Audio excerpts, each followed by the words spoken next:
चलिए साथियों, शुरू करते हैं लेव Vygotsky theory of cognitive development. इससे पहले हमने पियाजे को पढ़ा। पियाजे और लेव वाइगोस्की की थ्योरी जो है वो संज्ञानात्मक विकास पर ही है। संज्ञानात्मक विकास क्या है ये हम पहले देख चुके हैं। अब पियाजे का जो फोकस था वो इस बात पर था कि बच्चा खुद से ज्ञान का निर्माण करता है, एक्सप्लोर करता है, वस्तुओं के साथ खेलता है। जैसे छोटे बच्चों को मिट्टी में छोड़ दें या फिर ब्लॉक्स के साथ, तो खुद से बनाएगा, तोड़ेगा, बिगाड़ेगा, बनाएगा। तो जो भी वो बना रहा है अपने अंदर क्रिएट कर रहा है नई चीजों को। लेकिन लेव वाइगोस्की यहाँ कहते हैं कि बच्चे के संज्ञानात्मक विकास में वृद्धि होती है, बढ़ोतरी होती है जब वो समाज संस्कृति के संपर्क में आता है। समाज और संस्कृति का इसमें ज्यादा रोल है। अब ऐसा किस लिए, ऐसा दोनों की सोच अलग अलग क्यों है, मैं इस पर आपको ध्यान ले जाना चाहूंगा कि जो पियाजे हैं वो बायोलॉजिस्ट थे। उनको साइंस में जीवन क्या है उस पर कार्य करना था। तो वहां से उनका नजरिया उस तरफ गया कि वो अंदर की तरफ देख रहे हैं और वाइगोस्की बाहर की तरफ। वाइगोस्की का जो रुचि रही है, इंटरेस्ट रहा है, वो सोशल साइंस में रहा है, आर्ट्स में रहा है।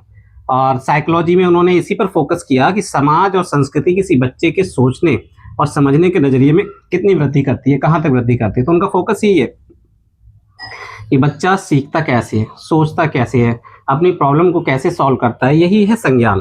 तो कुछ इसकी बेसिक चीजें हैं, बेसिक चीजों पे हम बात कर लेते हैं। इनकी थ्योरी का नाम तो है ही सोशियो कल्चरल थ्योरी, और एग्जाम में तो सीधे सीधे जो बेसिक्स हैं ये भी पूछ लेते हैं और इनके मीनिंग भी। तो यहाँ समाज, संस्कृति और भाषा, ये तीन चीजें इंपॉर्टेंट हैं। समाज तो देखो, बच्चा जब पेट से बाहर आता है तो माता पिता से लेकर जो भी वो चीजें देखता है, समझता है, सुनता है, वो सब समाज ही है एक तरीके से देखें। और संस्कृति जो रहन सहन है, कल्चर में उनके जो काम कर रहे हैं उनके माता पिता, आस पड़ोस का क्षेत्र जो बच्चा होते हुए देखता है वो सीखता है। अब फॉर्मल और इनफॉर्मल, यहाँ इनफॉर्मल से मतलब है अनौपचारिक रूप से जो बच्चा देख रहा है वो तो सीखेगा ही, साथ में ही फॉर्मल एजुकेशन जो स्कूलिंग में होती है, जब बच्चा स्कूल में जाता है तो वहाँ टीचर्स, साथ में बच्चे क्लासमेट्स, पीयर्स, और उनसे बड़ी उम्र के बच्चे और छोटी उम्र के बच्चे भी, इस पर भी बात करेंगे। फिर है भाषा। भाषा में पियाजे और वाइगोस्की में थोड़ा सा डिफरेंस है, इस पर भी चर्चा कर लेंगे। मैं इस पर आना चाहूंगा कि भाषा का क्या रोल है, इस पे ही बात कर लेते हैं। वाइगोस्की क्या कहते हैं भाषा पर, पहले देखेंगे। वाइगोस्की का कहना है भाषा और विचार, थॉट, भाषा और थॉट अलग अलग विकसित होते हैं, अलग अलग विकसित होते हैं, अलग अलग, ना कोई पहले ना कोई बाद में, ना कोई पहले ना कोई बाद में, अलग अलग। लेकिन 2-3 साल में आकर ये आपस में मिल जाते हैं। अलग अलग हैं, मिल गए। अब बच्चा यहाँ पर बोलना शुरू करता है, स्वयं से बातें करता है, सेल्फ, जिसे प्राइवेट स्पीच कहा गया है। अब ये प्राइवेट स्पीच बदल जाती है इनर स्पीच में। पहले लाउड होती है, लाउड से फिर कम हो जाती है, बुदबुदाने लगता है बच्चा, तो यहाँ पर ये इनर स्पीच में बदल जाती है और फिर आगे जाकर थॉट में।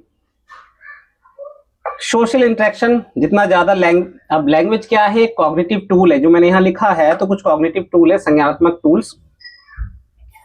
अब ये भाषा बच्चे के पास आने पर वो समाज, संस्कृति को एक्सप्लोर कर सकता है और अपने संज्ञानात्मक विकास को बढ़ा सकता है। पियाजे की तरह वाइगोस्की भी मानते हैं कि जो बायोलॉजिकल फैक्टर है वो भी संज्ञानात्मक विकास पर प्रभाव डालता है। समाज, संस्कृति और भाषा, ये तीन चीजें हैं। भाषा में बता रहा हूं कि वाइगोस्की का कहना है भाषा और विचार, थॉट, अलग अलग विकसित होते हैं, 2 से 3 साल में आपस में मिल जाते हैं। और बच्चा जब खुद से बातें करता है, सेल्फ से सेल्फ टॉक करता है, तो प्राइवेट स्पीच और फिर वो इनर स्पीच। थोड़ा सा डिफरेंस है, यानी कि पियाजे क्या कहते हैं भाषा को लेकर। पियाजे का कहना है कि मान लीजिए एक बच्चा है,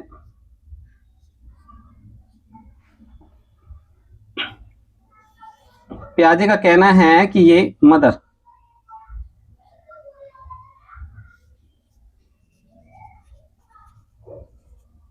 माँ, तो माँ पहले आएगी बच्चे के दिमाग में, और वर्ड जो है मॉम ये बाद में आएगा, फर्स्ट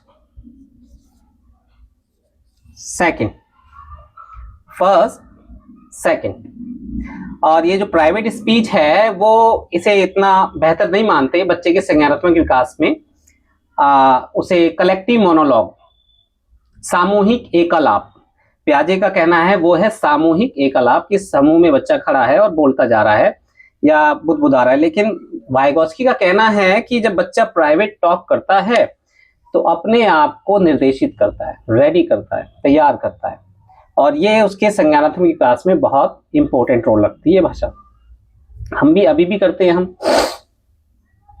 आप भी करते होगे। हमारे दिमाग में कुछ चीजें चल रही होती हैं, अब वो थॉट में आ गई हैं तो चल रही हैं, एक तरह की वो प्राइवेट टॉक ही है, प्राइवेट स्पीच ही है, सेल्फ टॉक ही है। तो यहाँ पर प्याजे को समझें।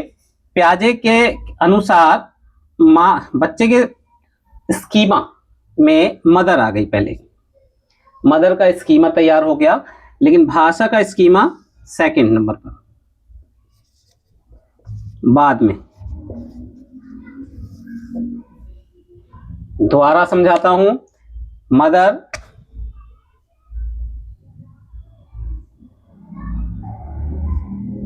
पहले बच्चे के संज्ञान में स्कीमा बन गया माता का, लेकिन मॉम शब्द जो है लैंग्वेज ये बाद में। लेकिन वाइगोस्की क्या कहते हैं, लैंग्वेज और थिंकिंग, लैंग्वेज और थिंकिंग दोनों अलग अलग विकसित होते हैं और 2 से 3 वर्ष के आसपास ये आपस में मिल जाते हैं। आपस में मिलने के बाद सेल्फ टॉक शुरू होती है, फिर ये सेल्फ टॉक प्राइवेट स्पीच कही जाती है, प्राइवेट स्पीच ये इनर स्पीच में तब्दील हो जाती है, और फिर थिंकिंग में, थॉट में। तो ये लैंग्वेज है, अगर क्लियर नहीं होगा तो आप उसमें कमेंट बॉक्स में लिख सकते हैं, मैं कोशिश करूंगा दोबारा से इसे एक्सप्लेन करने की। तो यहाँ समाज, संस्कृति और भाषा, इसकी बात हो गई। अब बात करते हैं कुछ बेसिक्स हैं। बेसिक यानी कि वाइगोस्की की थ्योरी से कुछ बेसिक चीजें निकल कर आती हैं। ये सीधे सीधे सिंपल पेपर में भी आ जाती हैं, लेकिन हम यहाँ पर इनको एक एक करके समझने का प्रयास करते हैं। MKO, more knowledgeable others, more knowledgeable others. जब बच्चा अपने से ज्यादा समझदार लोगों के संपर्क में आता है, समझदार लोगों के संपर्क में आता है, तो उसके संज्ञानात्मक विकास में वृद्धि होती है, बढ़ता है। यहाँ पर मोर नॉलेजेबल अदर्स की ही बात कर लेते हैं हम पहले।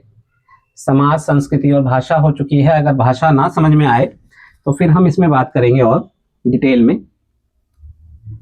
लेकिन मेरे ख्याल से अब क्लियर हो गया होगा कि भाषा को लेकर वाइगोस्की और प्याजे ने क्या कहा है। फिर एक बार डिफरेंसेस देखेंगे, वहां भी देख लेंगे। MKO,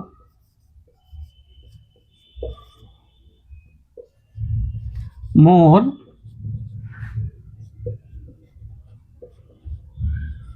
नॉलेजेबल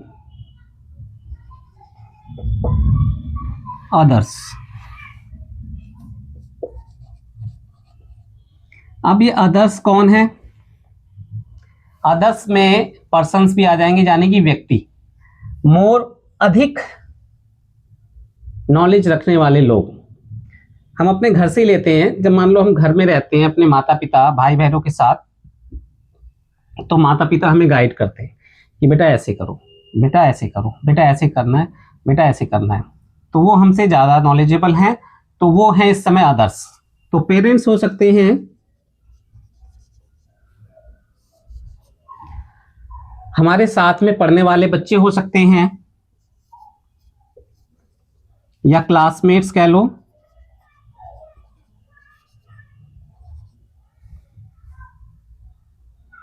समाज के और लोग भी हो सकते हैं, टीचर्स हो सकते हैं।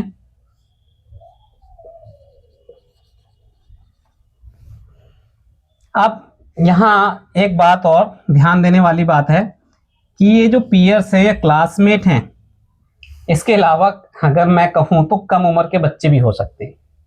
एडल्ट तो माने जाते हैं इस थ्योरी में कि लेकिन पीयर्स जो छोटे हैं वो भी हो सकते हैं। वो ऐसे हो सकते हैं कि उनको जो लेटेस्ट ट्रेंडिंग में चीज़ें चल रही होती हैं वो ज़्यादा बेहतर तरीके से पता होती है।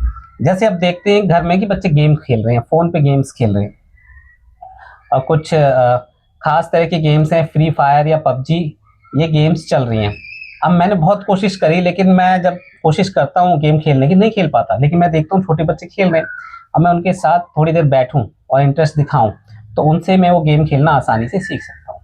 या कोई नया म्यूजिक बैंड है, कोरियन बैंड है या फिर यूरोप का है या अमेरिकन बैंड है, बच्चों को इसकी जानकारी ज़्यादा होती है, तो उस बारे में वो चाहे छोटी उम्र के हों चाहे बड़ी उम्र के हों, अगर उन्हें नॉलेज है तो उससे हमें हमारे कॉग्निटिव डेवलपमेंट में वृद्धि होती है, बच्चे के कॉग्निटिव डेवलपमेंट में वृद्धि होती है।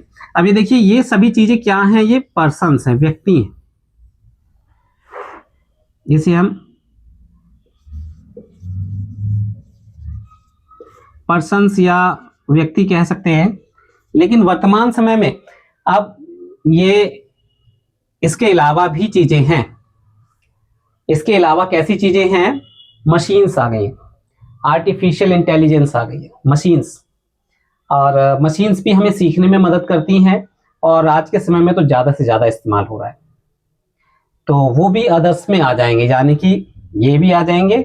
और स्मार्टफोन्स, मशीन्स या फिर रोबोट्स, आर्टिफिशियल इंटेलिजेंस, ये सारी चीज़ भी मोर नॉलेजेबल अदर्स में आ जाएंगे, इसीलिए अदर्स है। ये पर्सन्स भी हो सकता है, ये समाज के लोग, और अदर्स में मशीन्स, स्मार्टफोन्स, कंप्यूटर्स भी आ जाएंगे, क्योंकि वहां से भी हमें इंस्ट्रक्शंस मिलते हैं, गाइडेंस मिलता है, और हम अपने संज्ञान को बढ़ाते हैं, बच्चा भी बढ़ाता है।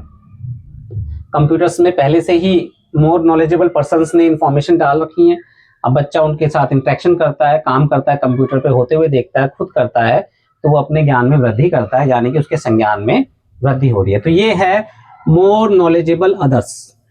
ध्यान देंगे, मोर का मतलब अधिक, ज्ञान रखने वाले दूसरे लोग, एडल्ट्स हो सकते हैं, हमसे बड़े, बच्चे से बड़े, पेरेंट्स हैं, रिश्तेदार भी हैं, भाई बहन भी हैं, पीयर्स या क्लासमेट्स हैं, साथ में पढ़ने वाले लोग, टीचर्स हैं। अब यहाँ ये जो मोर नॉलेजेबल अदर्स हैं, ये पीयर्स, क्लासमेट्स हैं, यहीं से निकल के आती है दो स्ट्रेटजिक टीचिंग स्ट्रेटजीज। एक पहली है टीचिंग स्ट्रेटजीज, वो है रेसिप्रोकल टीचिंग। ये है रेसिप्रोकल टीचिंग। क्वेश्चन सीधे सीधे भी आ जाता है, आ भी चुका होगा और आ भी सकता है कि रेसिप्रोकल टीचिंग किस सिद्धांत या किससे संबंधित है, तो वाइगोस्की के सामाजिक सांस्कृतिक सिद्धांत। तो रेसिप्रोकल वर्ड है पारस्परिक शिक्षण, इसका मीनिंग भी यहाँ एक्सप्लेन कर लेते हैं। ये खास तौर से भाषा के विकास के लिए, भाषा में भी कॉम्प्रिहेंशन रीडिंग कैसे, जो पैसेज आप करते हैं सीटेट में, चाहे इंग्लिश में या हिंदी में या संस्कृत में, आप देखते हैं कि वहाँ एक पैसेज आता है, 1 से 2 पैराग्राफ होते हैं, उसमें कुछ चीज़ें लिखी होती हैं, उसके आधार पर वो प्रश्न होते हैं। तो रेसिप्रोकल टीचिंग में 4 से 5 बच्चों का एक ग्रुप बनाया जाता है और टीचर उनके साथ रहता है गाइड करने के लिए। अब इसमें बच्चे टीचर्स का भी रोल करते हैं और उसकी 4 कुछ सब स्टेप्स हैं रेसिप्रोकल टीचिंग में। प्रश्न करना, समराइज करना, प्रेडिक्ट करना, ये उसके अंदर आता है। तो अब इससे क्या होता है कि बच्चे को कॉम्प्रिहेंसिंग रीडिंग में स्किल डेवलप होती है, यानी कि उसका संज्ञानात्मक विकास बढ़ता है। ध्यान रखें कि अगर आप रेसिप्रोकल टीचिंग वर्ड याद नहीं हो रहा है तो इसको उससे जोड़ें जो आप सीटेट में पैराग्राफ सॉल्व करते हैं, उसके क्वेश्चंस भी वैसे होते हैं कि उपरोक्त दिया हुआ पैराग्राफ की मेन थीम क्या है, ऐसे प्रश्न होते हैं। मेन थीम क्या है, क्या कहना चाह रहा है, क्या संदर्भ निकल रहा है, समराइज करना, प्रेडिक्ट, उससे क्या आशंका आती है, प्रेडिक्शन करना, अनुमान लगाना। तो रेसिप्रोकल टीचिंग हो गई, और फिर कोऑपरेटिव टीचिंग भी, सहयोगात्मक टीचिंग भी इसी में आ जाएगी। ये 2 टूल्स यहीं से निकल के आते हैं मोर नॉलेजेबल अदर्स के साथ में। तो यहाँ बच्चों के साथ में मेन अर्थ होता है रेसिप्रोकल टीचिंग का कि भाषा यानी कॉम्प्रिहेंसिव रीडिंग में संज्ञानात्मक विकास करना, यानी कि रीडिंग जो हम किसी पैराग्राफ की कर रहे हैं उसे समझना, बेहतर तरीके से समझना। तो उसमें हमारी भाषा पर पकड़ मजबूत होती है, वहाँ उसके अर्थ निकालने में, मीनिंग्स, वर्ड्स के मीनिंग समझने में, उसको यूज़ करने में, प्रश्न पूछने में, उसको समराइज करने में, अनुमान लगाने में। तो ये उसकी सब कैटेगरीज हैं जिसके बारे में आगे चर्चा करेंगे। तो ये है मोर नॉलेजेबल अदर्स। यहाँ उम्मीद है कि ये पूरा हो गया होगा, अगर रह रहा होगा तो फिर एक आध बार और देख लेंगे। अब आगे हम चलते हैं इसमें ZPD, zone of proximal development. Zone of proximal development.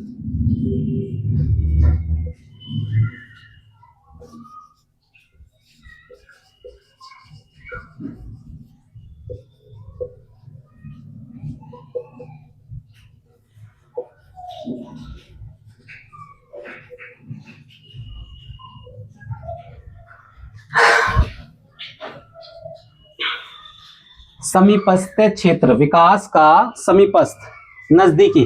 देखो मैं पहले भी बता चुका हूं जब हमने एक प्रॉक्सिमोडिस्टल और सेफालोक्यूटल के बारे में पढ़ा था।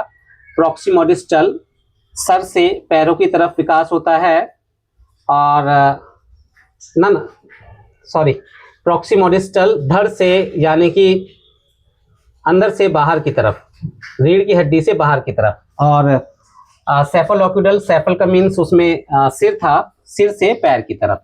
तो जो रीढ़ की हड्डी के नजदीक की बात की गई थी, वहां रीढ़ की हड्डी से जैसे हम दूर जा रहे हैं उसकी बात की गई, यानी कि इससे नजदीक क्षेत्र का विकास होगा, पहले इसका होगा फिर उसके बाद का। तो यहाँ भी जो वर्ड यूज किया गया है प्रॉक्सिमल का मीनिंग भी है नजदीक, इस बात को समझ लें, नजदीकी क्षेत्र। तो प्रॉक्सिमल का मीनिंग है नजदीकी क्षेत्र, प्रॉक्सिमल का आप वर्ड मीनिंग ही याद कर लें। तो जोन ऑफ प्रॉक्सिमल डेवलपमेंट, यहां देखा गया है कि भाई एक बच्चा है,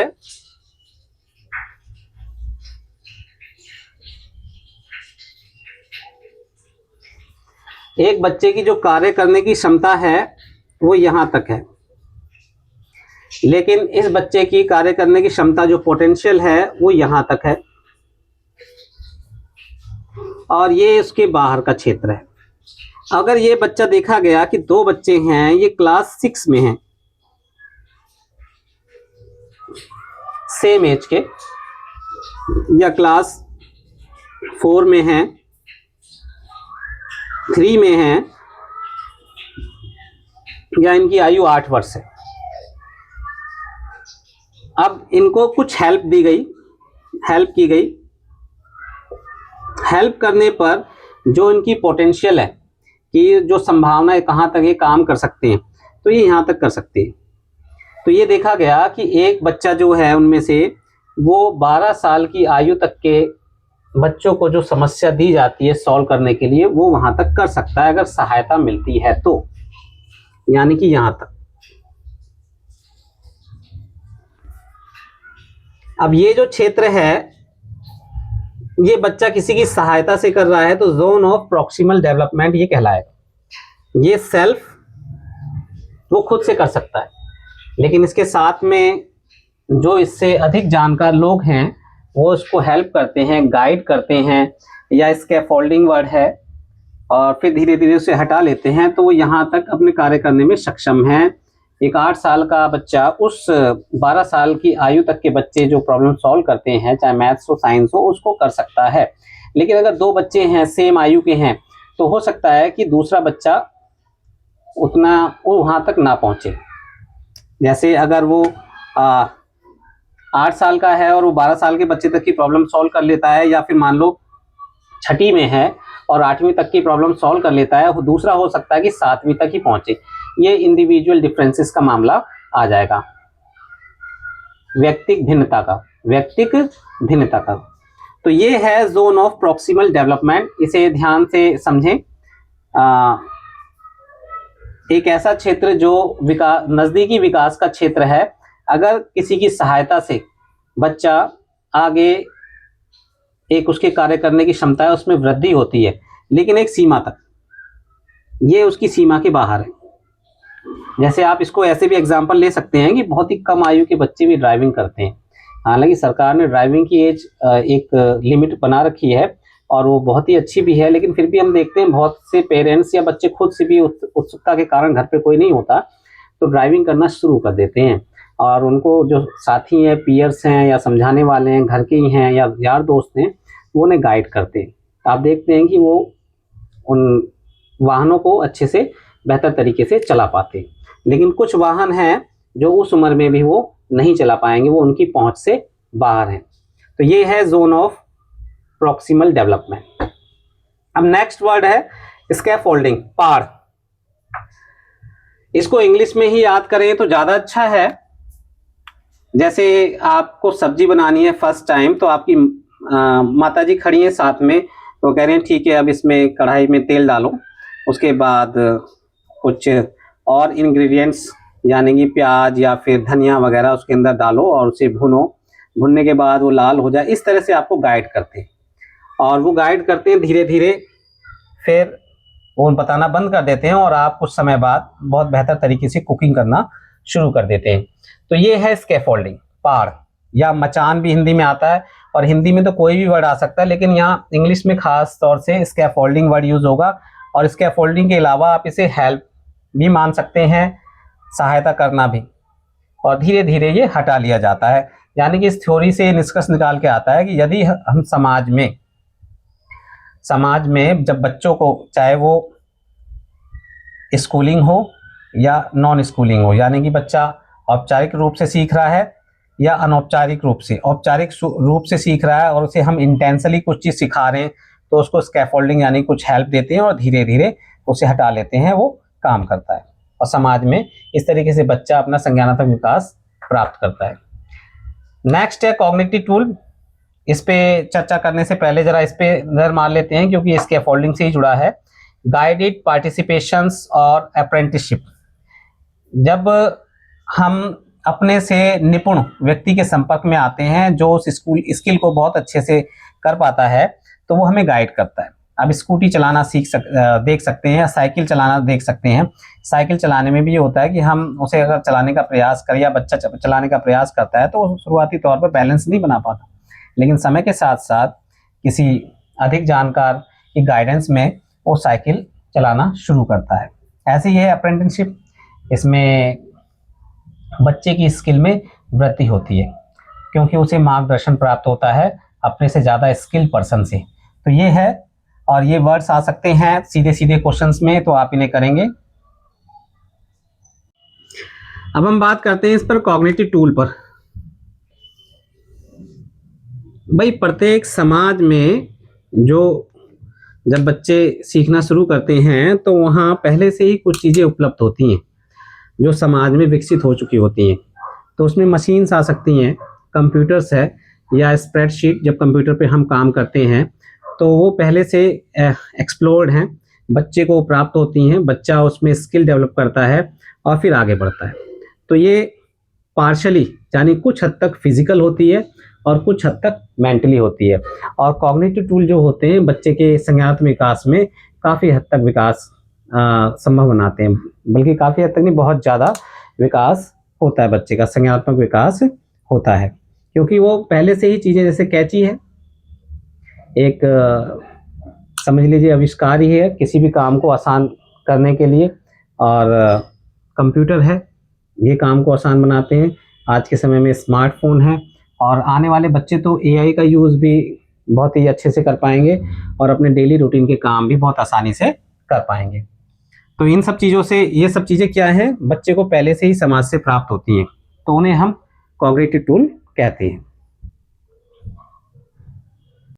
इसी में हम ऐड करते हैं the role of learning and development, सीखना और विकास। सीखना और विकास में पियाजे और वाइगोस्की के विचार में कुछ डिफरेंस है। देखिए मैंने उसको यहाँ लिख दिया है, आप नोट भी कर सकते हैं। लर्निंग से पहले कॉग्निटिव डेवलपमेंट जरूरी है। अगर कॉग्निटिव डेवलपमेंट हुआ है तो बच्चा सीखने के लिए तैयार है।